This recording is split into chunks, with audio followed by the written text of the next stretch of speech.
না, এই বাড়িতে কেন আক্রমণ হলো বুঝতে পারছি না তো।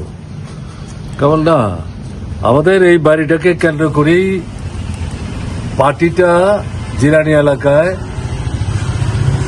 গড়ে উঠেছে। আমি যখন ছাত্র আন্দোলন করি, জেরেনায় আসলে প্রথমে এই বাড়িতে আসতাম। তারা মানে তপনের যে বাবা, তিনি যদিও আমাদের পার্টি নেতা ছিলেন, পঞ্চায়েতের প্রধান ছিলেন,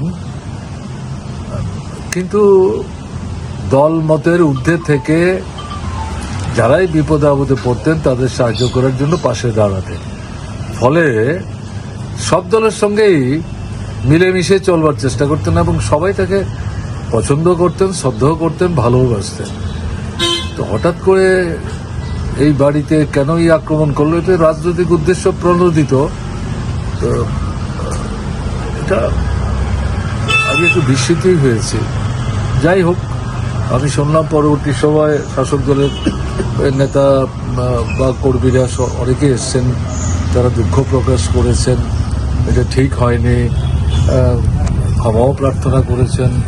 এবং এটাও আমি শুনেছি যে গেট টেট ভাঙলো, এগুলো ঠিক করার জন্য টাকাও দিতে চেয়েছিল, যদিও তারা অত্যন্ত বিনয়ের সাথে বলেছে না, এগুলির দরকার নেই, আপনারা বলেছেন এটাই যথেষ্ট। তো এটা অপ্রত্যাশিত। যার যার রাজনীতি শেষে করুক না, অসুবিধা নাই তো কিছু।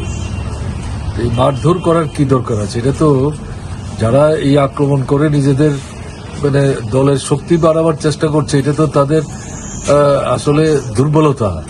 মারধর করে তো দলের শক্তি বাড়ানো যায় না।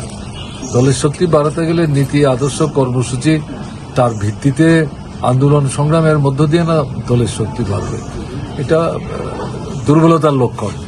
যাই হোক, আমরা আশা করব জিরানিয়ার সব অংশের মানুষ, জিরানিয়া যাতে শান্তিতে থাকে, সবাই মিলেমিশে যাতে যার যার কাজ শেষে যাতে করতে পারে, সেই ভূমিকাই তারা নেবেন আর কি। এর বাইরে তার কিছু বলার নেই। আমার তো বিশ্বাসই হইল নইলে কেউ সঙ্গে না থাকলো।